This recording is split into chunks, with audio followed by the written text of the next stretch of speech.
Lucas, capítulo 6, versículo 46, a palavra do Senhor diz assim: Por que vocês me chamam Senhor, Senhor, e não fazem o que eu mando?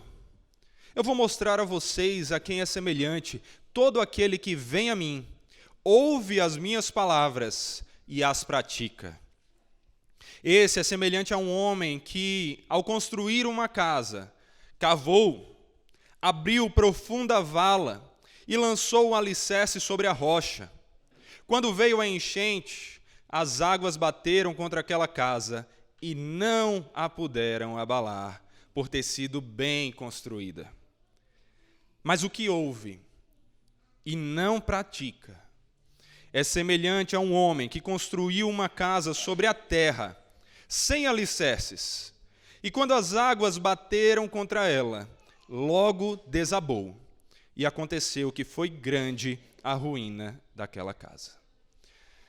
Nesse um ano e pouco de igreja, um ano e pouco de plantação e formação da nossa igreja, nós já ouvimos muitos sermões a respeito da palavra de Deus. Nós já ouvimos pregações falando sobre como todos, como discípulos, somos discipuladores também, temos que fazer discípulos. Nós já ouvimos pregações sobre como os servos de um Deus soberano temos que priorizar a vontade dele, não a nossa. Como filhos de um Pai bondoso, amoroso, gracioso e cuidadoso, nós não precisamos andar ansiosos por coisa nenhuma, porque Ele cuida de nós. Nós já ouvimos pregações a respeito de vários temas, mas aí aqui está. Ouvir é apenas uma parte. Não adianta você ouvir, mas não praticar. A questão não é quanto você sabe, e sim se você pratica aquilo que as palavras nos ensinam que nós devemos fazer. É isso que esse texto vai nos ensinar hoje. É isso que esse texto nos ensina. Temos que praticar aquilo que aprendemos. Temos que praticar aquilo que a palavra nos diz. Por quê? Por que isso? O texto vai nos mostrar primeiro que é porque só os praticantes, os verdadeiros praticantes da palavra de Deus, que estão a salvo. Mas e você? É um praticante ou é apenas um ouvinte? O texto vai falar sobre como aquele que pratica a palavra de Deus é comparado a alguém que construiu a sua casa com um bom fundamento. Meu avô é construtor e eu já trabalhei um tempo na construção dele. E quando eu estava lá, eu tive a oportunidade de ver os fundamentos ali sendo colocados. E é muito interessante ver como isso acontece. Você pega ali, vou falar, é claro, com as palavras de quem não é um profissional da área, mas você pega ali grandes pilares, você cava no chão e você começa a martelar aqueles firmamentos, aqueles fundamentos, aqueles pilares, para que eles possam entrar bastante dentro do chão e assim dar estrutura, firmeza para o que vai ser construído.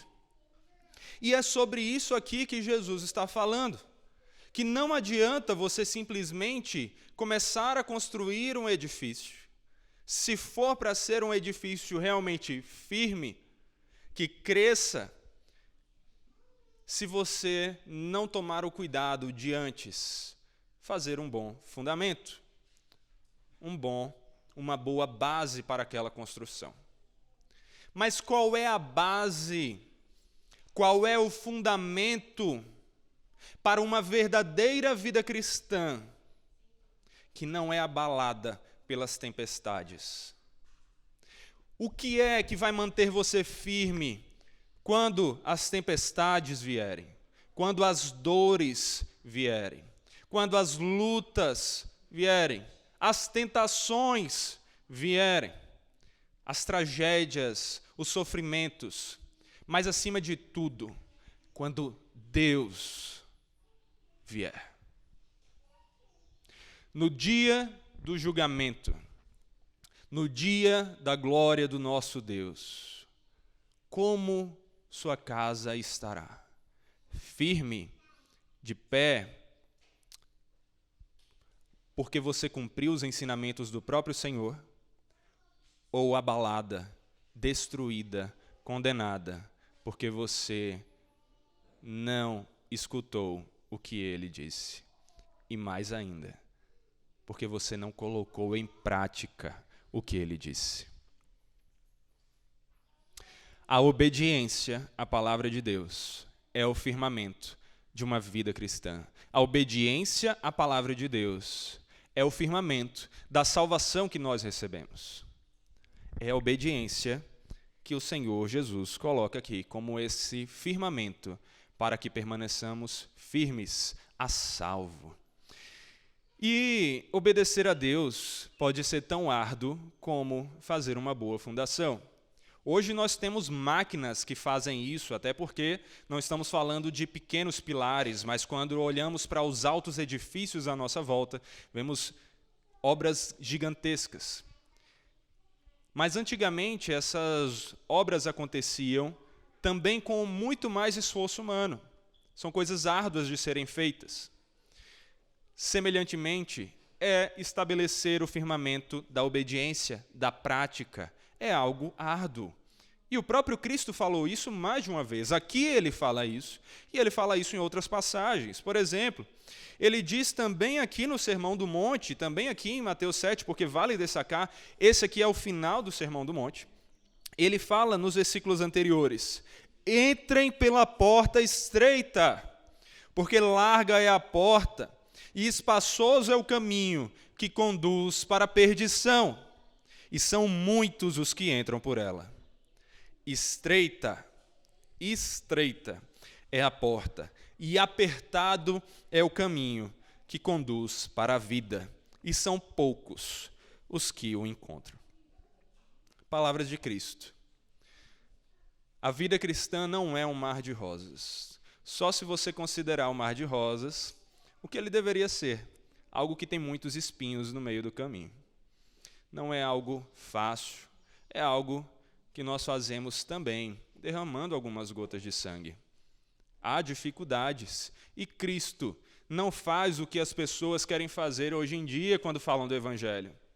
Alguns ensinam que para falar do Evangelho nós temos que chegar e contar toda a parte boa para fisgarmos a pessoa. E quando então ela aceita, e quem não vai aceitar aquela coisa do Jesus te ama, Jesus quer te dar tudo, Jesus é amoroso, seja filho de Deus e desfrute de todas as bênçãos daquele que é dono de tudo. Quem não vai querer esse discurso? As pessoas dizem então para você usar desse discurso para que quando então os outros forem fisgados, você começar aos poucos, com cuidado, assim, só aqui e ali. Não é bom sempre não, senão as pessoas vão sair da igreja. Você começar a falar da parte difícil da caminhada cristã. Mas não é isso que o próprio Cristo, nosso mestre, nosso padrão, o nosso professor, aquele que nos ensina como anunciar o evangelho que é dele, não é isso que ele mesmo nos ensina a fazer. Cristo chegava primeiro com a má notícia e só depois ele apresentava a boa notícia. E é isso que nós estamos vendo aqui. A má notícia. Temos duas más notícias. Uma, todo homem, toda mulher, toda a humanidade caiu em pecado. Todos aqueles que pecaram estão condenados. Estão, não é serão, estão condenados.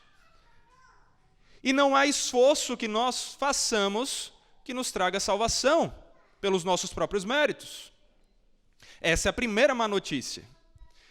A segunda má notícia é que a nossa salvação, ela tem um lado árduo também. E só quando nós entendemos essas duas coisas é que nós podemos admirar e aproveitar melhor a beleza da boa notícia que nós, como cristãos, já devemos conhecer e que nós vamos repetir aqui também mais à frente.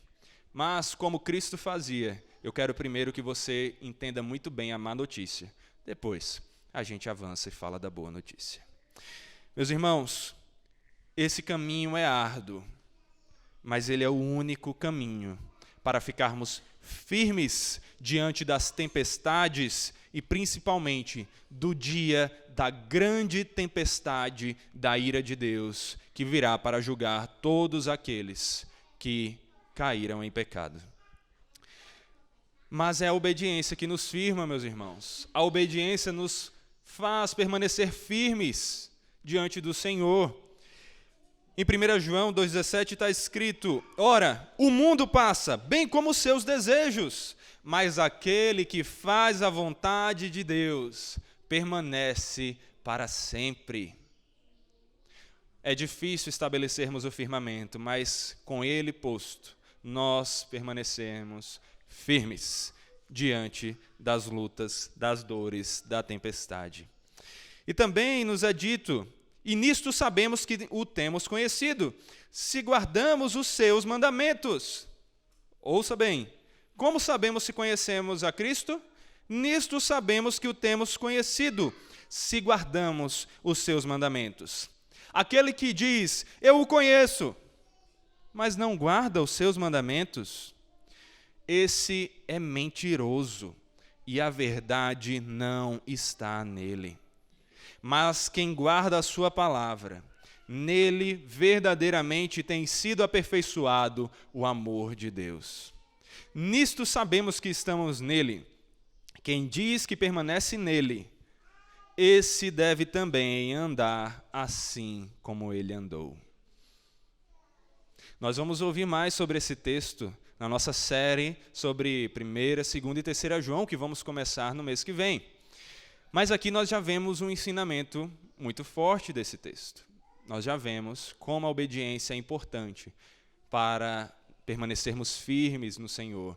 E como todo aquele que verdadeiramente conhece o Senhor vive em obediência. Aí você me diz, mas Saó, eu creio em Deus. E Tiago, o irmão de Jesus, na sua epístola responde, você crê que Deus é um só? Faz muito bem. Até os demônios creem e tremem. Dizer que crê em Deus não é muita coisa. Afirmar que crê que Deus existe é uma coisa.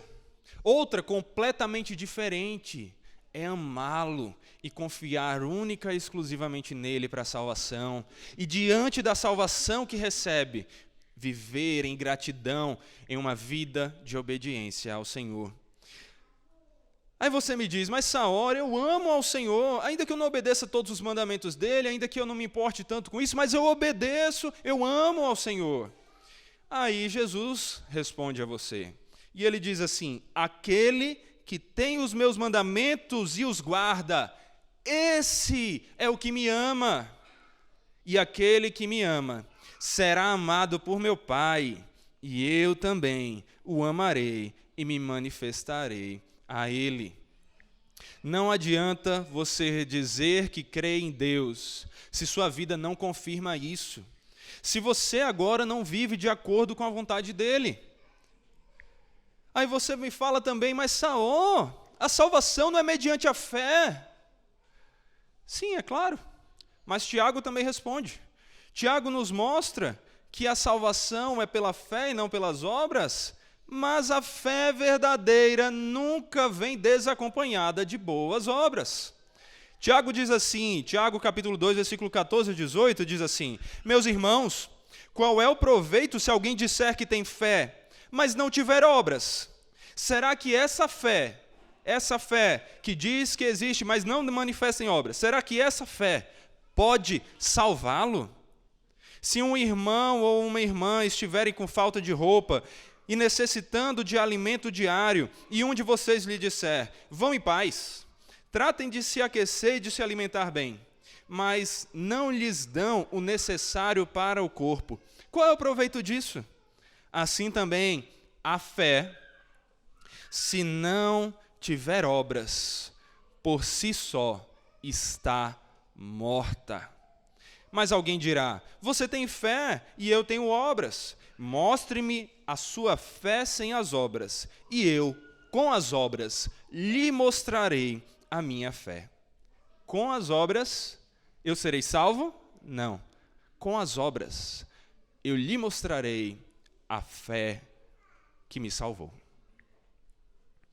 Como os reformadores nos ensinaram, nós cremos no sola fide, no sola gratia. Cremos que a salvação é somente pela graça mediante a fé. Cremos que a salvação é somente pela fé, mas não numa fé sozinha. A salvação é somente pela fé, mas não por uma fé sozinha. É sempre uma fé acompanhada de boas obras. Porque assim como o corpo sem espírito é morto, assim também a fé sem obras é morta. Tiago ainda afirma.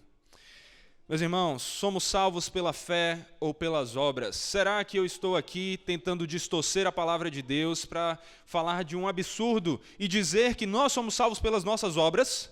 Não. Se alguém disser isso para você, não acredite nessa pessoa, saia dali. Ela está falando de um farisaísmo, ela está falando de um peso que você não vai conseguir carregar, que você não vai conseguir transportar e que vai esmagar você. A salvação é somente pela fé. Mas a fé verdadeira, meus irmãos, ela sempre nos leva a praticar boas obras. E aqui é sempre importante nós destacarmos a ordem das coisas. Nós não somos salvos pelas obras e por isso temos fé, ou também pela fé. Nós somos salvos pela fé. Pela fé. Mas uma consequência da nossa salvação pela fé é que nós praticaremos boas obras. As obras não nos salvam, elas apenas manifestam que nós fomos salvos pela graça, mediante a fé.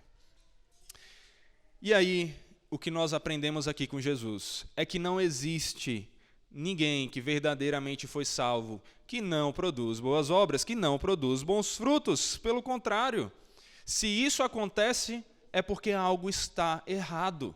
Se você diz que é salvo, mas a sua vida não trouxe nenhuma mudança a você, se você ainda vive em pecado, se você ainda vive priorizando a sua vontade, se você não coloca a vontade de Deus em primeiro lugar, se você não pratica aquilo que ouve, Jesus nos disse nesse texto o que vai acontecer com você no dia da tempestade. Grande será a sua destruição. Sabe por quê, meus irmãos? Jesus também fala que não há árvore boa que dê mau fruto. Ele fala isso, inclusive, aqui nos versículos anteriores do nosso texto. Então, se você ainda permanece com a Bíblia aberta, e sempre faça isso, se você está com a Bíblia aberta em Lucas 6, 46, volte um pouquinho até o versículo 43, o parágrafo anterior, que diz assim: não há árvore boa que dê mau fruto, nem árvore má que dê bom fruto, porque cada árvore é conhecida pelos frutos que produz. Porque não se colhem figos de ervas daninhas, nem se apanham uvas dos espinheiros. A pessoa boa tira o bem do bom tesouro do coração, e a pessoa má tira o mal do mau tesouro, porque a boca fala do que o coração está cheio. Se nós não damos bons frutos, somos uma árvore má, porque os frutos maus vêm de uma árvore má. Nós demonstramos se damos maus frutos, se é isso que nós produzimos, que nós não somos uma árvore cuidada por Jesus. Porque a árvore que Jesus cuida se torna uma boa árvore. Afinal, ele é o melhor dos jardineiros. Ele cuida, ele dá vida, ele faz com que ela produza bons frutos. E se não damos bons frutos, meus irmãos, infelizmente, a condenação é certa. Jesus nos diz em João 15, eu sou a videira verdadeira, e meu Pai é o que cuida da vinha. Todo ramo que estando em mim não der fruto, ele o corta. Você está preparado para ser cortado de Cristo? Para ser lançado longe de Cristo? Do verdadeiro Salvador, da fonte da vida, do único porto seguro? Mas é isso que acontece com todo aquele que não produz bom fruto. É isso que acontece com os que não praticam boas obras, com os que não frutificam. Mas então, como é que nós devemos produzir bons frutos? Jesus também nos diz, meus irmãos, e aqui nós começamos a ver um pouco da boa notícia. Nós começamos a ver mais da graça do Senhor. Sabe por quê? Ele diz também em João 15, no mesmo texto que ele fala que a árvore que não produz bom fruto, ele corta, ele diz assim: eu sou a videira, vocês são os ramos. Quem permanece em mim e eu nele, esse dá muito fruto, porque sem mim nada podem fazer. Sabe como é que você produz bom fruto? Basta se achegar a Cristo, basta se firmar em Cristo, basta se encher de Cristo. Cristo é aquele que produz o fruto e que faz com que esse fruto seja transferido e produzido assim por nós, como uma consequência da abundância de vida que há nele.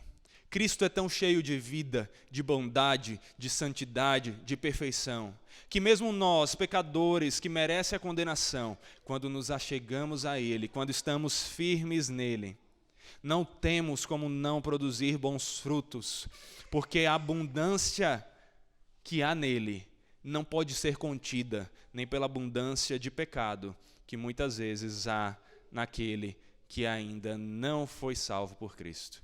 Mas quando estamos em Cristo, a abundância de bondade, santidade e perfeição dele supera essas trevas do pecado. E então nós produzimos bons frutos. Como produzir bons frutos? Como fazer boas obras? Como praticar o que Cristo quer que nós coloquemos em prática? Se encham de Cristo.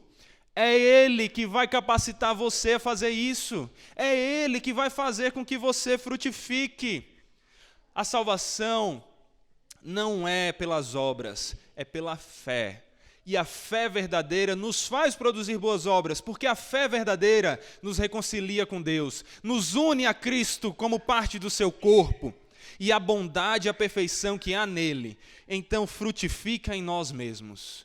De maneira que até mesmo as boas obras que fazemos não são frutos nossos, mas são frutos de Cristo por meio de nós. São frutos que Cristo faz brotar através de cada um de nós.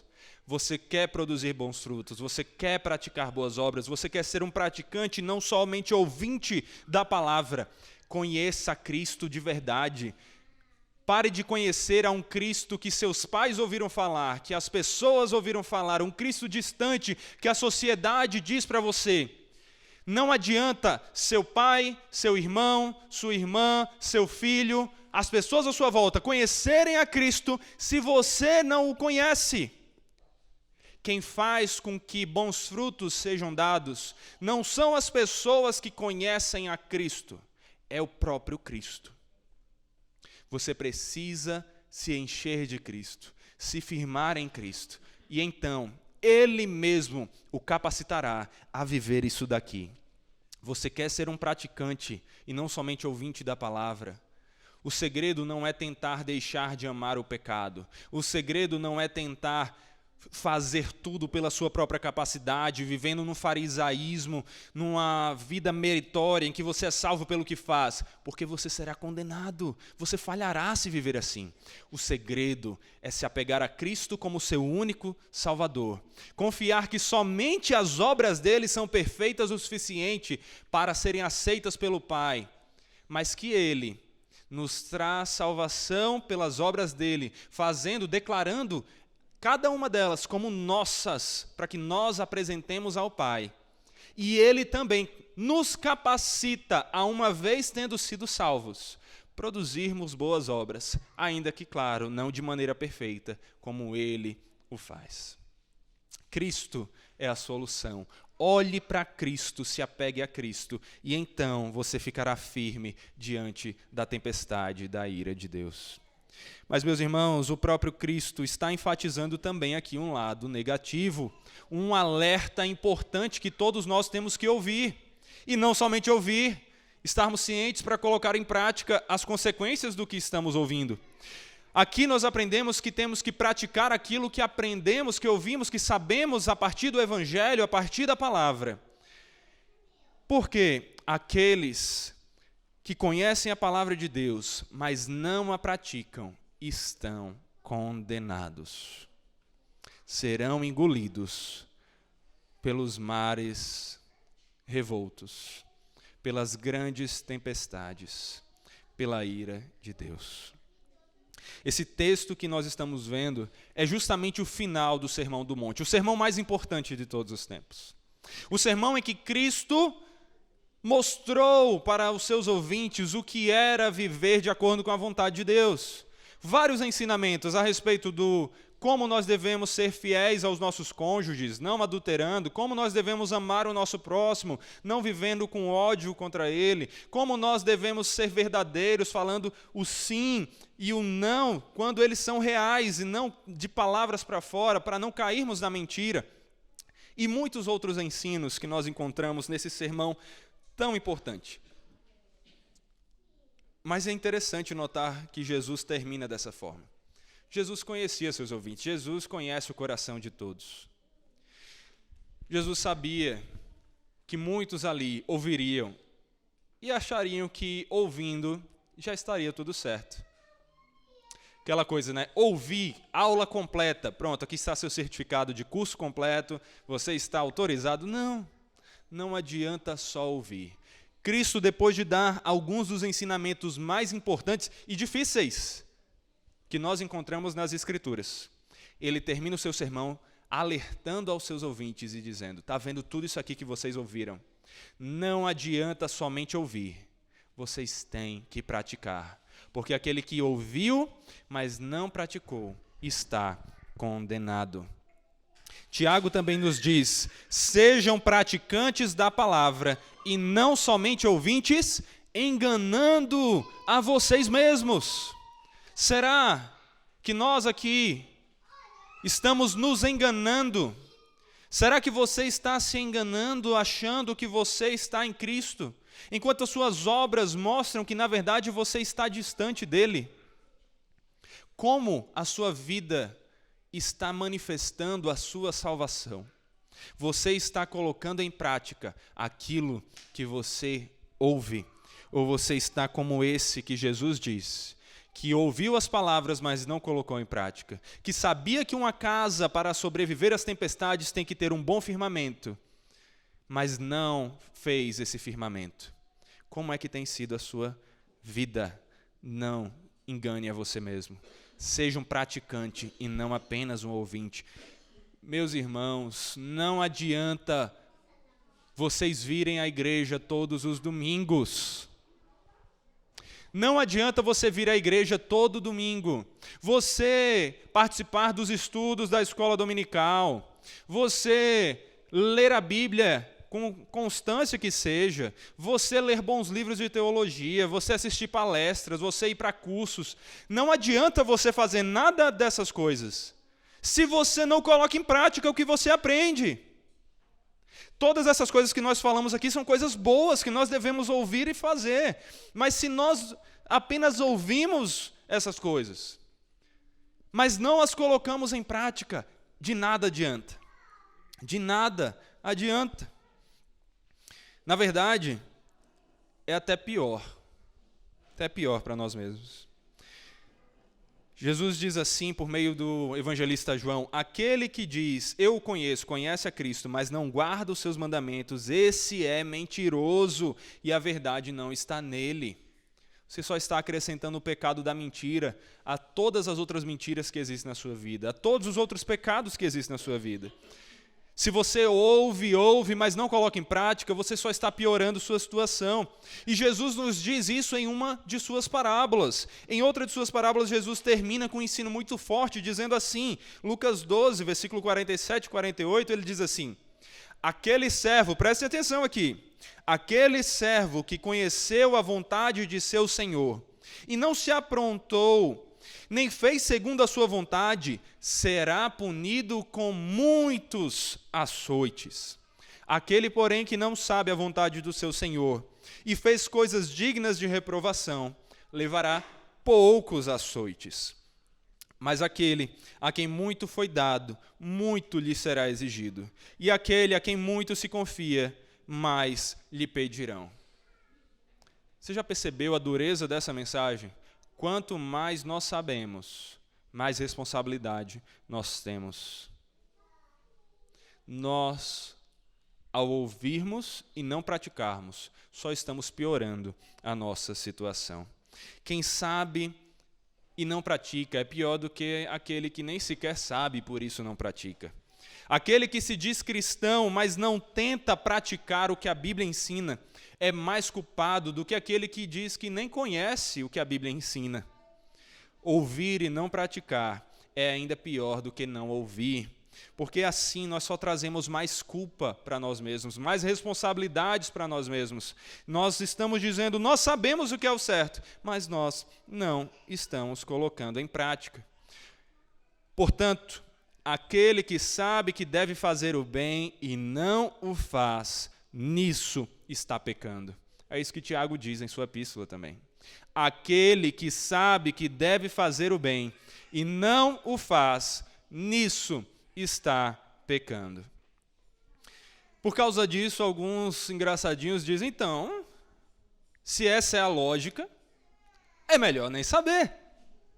Porque se eu não souber, a culpa é pouca. Vão ser menos açoites. Condenação é menor. Mas é isso que o texto está ensinando? O texto está encorajando você a tomar cuidado para não aprender demais e, portanto, ser mais cobrado? É isso que o texto está dizendo? Será que Jesus queria assim, olha, é bom que vocês saibam bem pouquinho, saibam só o básico aqui do Evangelho e passem o resto da vida sabendo só isso, não importa quantos anos vocês têm na igreja, porque assim vocês vão ser pouco cobrados. Deixa para o pastor saber mais e se lascar, porque tem muita cobrança. Deixa para o seminarista, deixa para aquele irmãozinho da igreja que é metido a sabe tudo, que ele vai ser mais cobrado. É isso que Jesus está ensinando? Não, não. O ensino desse texto não é procure saber menos para ser menos cobrado. O ensino desse texto é coloque em prática tudo o que você sabe. E no mínimo uma coisa você sabe, que nós temos que crescer no pleno conhecimento da vontade de Deus. Que nós temos que crescer em conhecimento do Senhor. Ou seja, você já entrou na ladeira abaixo, você já está na ladeira abaixo. Porque você já tem um pecado muito grave na sua vida se você não busca conhecer mais da vontade do Senhor, que é, Ele mandou você fazer isso. Você já não está colocando em prática uma coisa que você tinha que fazer. Então, não existe essa, vou procurar saber pouco. O próprio Cristo, as Escrituras, repetidamente nos dizem, cresçam no pleno conhecimento da vontade de Deus. Isso vai significar, sim, mais responsabilidade. Isso vai significar, sim, mais cobrança.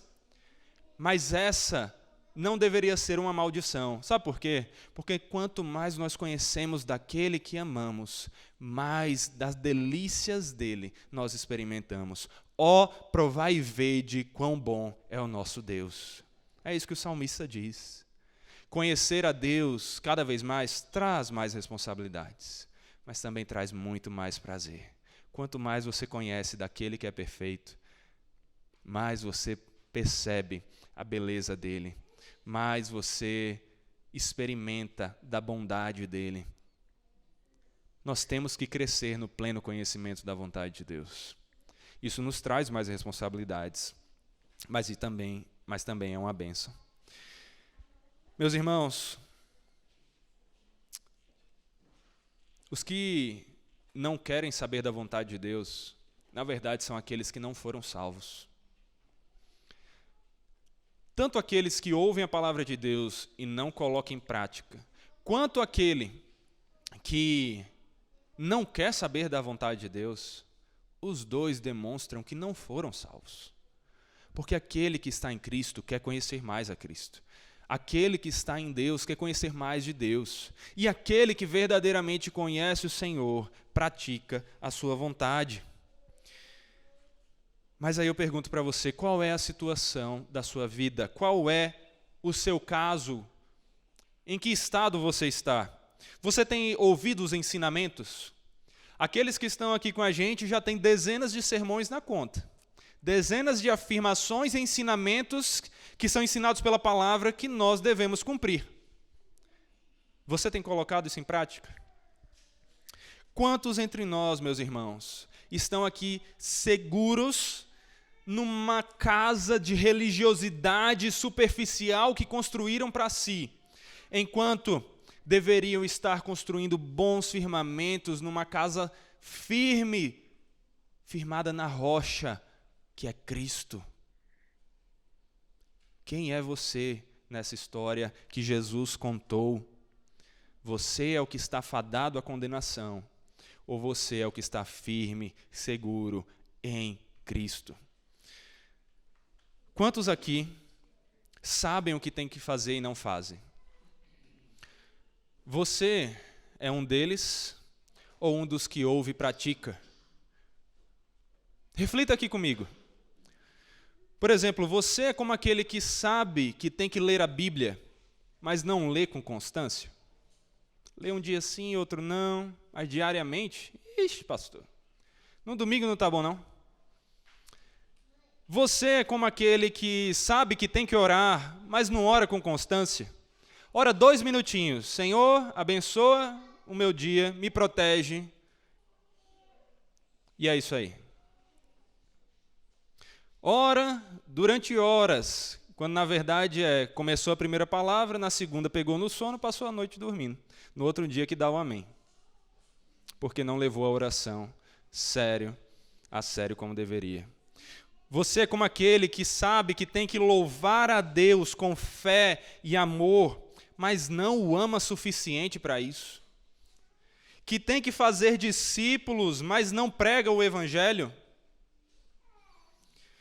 Que tem que buscar comunhão verdadeira na igreja, mas vê apenas como obrigação cansativa no domingo, cheia de pessoas chatas e hipócritas, que sabe que tem que buscar crescer no pleno conhecimento da vontade de Deus, lendo a Bíblia e bons livros, ouvindo boas pregações, palestras, fazendo de tudo para crescer no conhecimento, mas diz que não tem tempo para isso, que sabe que tem que cuidar da saúde do corpo que Deus lhe deu para usá-lo com mais eficiência para Ele, mas é preguiçoso, que sabe que tem que amar o próximo, mas não tenta construir relacionamentos saudáveis e verdadeiros, apenas fica nas redes sociais, falando com pessoas distantes, fofocando sobre a vida alheia, que sabe que tem que servir ao próximo, mas pensa somente em si, que tem que trabalhar com empenho como se estivesse servindo diretamente a Deus, mas vive enrolando em seus trabalhos, que tem que usar o dinheiro para a glória de Deus, tanto ofertando na igreja, como principalmente na maneira que administra cada um dos centavos que tem, para a glória de Deus, mas só usa o dinheiro para o seu próprio conforto. Você é como aquele que sabe que tem que desfrutar dos lazeres com Deus e para Deus, mas sempre esquece dele nesses momentos, como se estivesse de férias do Senhor. Como aquele que sabe que tem que colocar Deus e a sua vontade em primeiro lugar, mas diz que não tem tempo nem para fazer um devocional diário ou um culto doméstico. Alguém que sabe que tem que resistir aos pecados, mas cai constantemente neles. E aqui quantos nós poderíamos falar? Que sabe que tem que fugir da gula, mas acha que ela é um pecado sem importância, que Deus não liga. Que sabe que tem que parar de fofocar, mas vive falando da vida do próximo. Que sabe que tem que parar de desejar a mulher ou o homem que não é seu cônjuge, mas não consegue tirar os olhos da pornografia na internet, ou de mulheres e homens de sunga, de biquíni nas redes sociais, ou das pessoas que passam na rua, na academia onde estão. Que sabe que tem que ser paciente, mas facilmente se ira, que tem que ser grato a Deus, mas reclama várias vezes na vida, que tem que confiar no Senhor, mas vive ansioso pelo menor dos motivos, que tem que perdoar, mas vive com rancor pela menor das ofensas que fazem contra você, e tantas outras coisas que poderíamos falar. Como tem sido a sua vida? Você é um ouvinte e só isso, ou é também um praticante? Nós já ouvimos sobre todas essas verdades aqui na igreja. Se você tem lido a Bíblia, você sabe que tudo isso está ensinado aqui. Mas não adianta só saber, não adianta só ouvir, tem que praticar. Quais desculpas você está criando para não obedecer a Deus? Porque nenhuma delas é válida. Nenhuma. Nem mesmo, mas eu vou morrer se eu fizer isso. Jesus disse que aquele que quer vir a Ele tem que estar disposto a perder a própria vida. Que a Bíblia nos diz que Ele morreu por todos para que os que vivem não vivam mais para si mesmos, mas para aquele que por eles morreu e ressuscitou. Paulo nos ensina que quer pois vivamos ou morramos, somos do Senhor. O que você tem priorizado? A vontade de Deus ou a sua? O que você tem colocado em prática? A sabedoria de Deus que nos manda não só sermos ouvintes, mas praticantes? Ou o seu bom senso e a sua sabedoria que diz, eu ia até fazer isso, mas não dá, é porque Deus não sabe da minha vida. Você não sabe, pastor, como é a minha vida, como ela é corrida. Eu digo, Deus sabe, e Deus nunca colocou uma exceção para você em relação a nada dessas coisas. Nunca tem assim, faça uma dessas coisas, a não ser que, não tem. Quais desculpas você tem criado? Você quer ser como aquele que o mar da condenação vai engolir no dia do julgamento do Senhor? Ou como aquele que vai estar firme nos braços de Cristo, por ter ouvido a Ele e ter buscado viver de acordo com a vontade dEle? Você verdadeiramente conhece o Senhor? Essa é uma pergunta importante. Está relacionado ao primeiro versículo desse texto. Está relacionado ao paralelo desse texto em Mateus, no Sermão do Monte. O primeiro versículo desse texto diz assim: por que vocês me chamam Senhor, Senhor, e não fazem o que eu mando? Para que serve isso? Você chama Deus de Senhor, Jesus de Senhor, louvar a Deus na igreja, se você não faz o que Ele manda, se você é apenas um ouvinte e não um praticante. Olha o que é que Jesus diz no paralelo desse texto ali em Mateus, nos versículos 21 a 23, que são o que antecedem o que ele vai falar, semelhante ao que vimos aqui. Ele diz assim, aquele texto que é aterrorizante para tantas pessoas: nem todo o que me diz Senhor, Senhor, entrará no reino dos céus. Nem todo o que diz Senhor, Senhor, entrará no reino dos céus. Que diz Senhor, Senhor quando está louvando, que diz Senhor, Senhor quando perguntam se conhece a Deus, se ama a Deus, se é da igreja tal, que diz Senhor, Senhor quando fala, não, eu tenho uma Bíblia em casa, não sei onde está, mas está lá, que diz Senhor, Senhor quando diz que acha lindo as coisas que vê na igreja, mas não coloca em prática. Jesus diz, nem todo aquele que me diz Senhor, Senhor entrará no reino dos céus, mas olha quem entra, aquele que faz a vontade de meu Pai que está nos céus. Muitos naquele dia vão me dizer, Senhor, Senhor, nós não profetizamos em seu nome?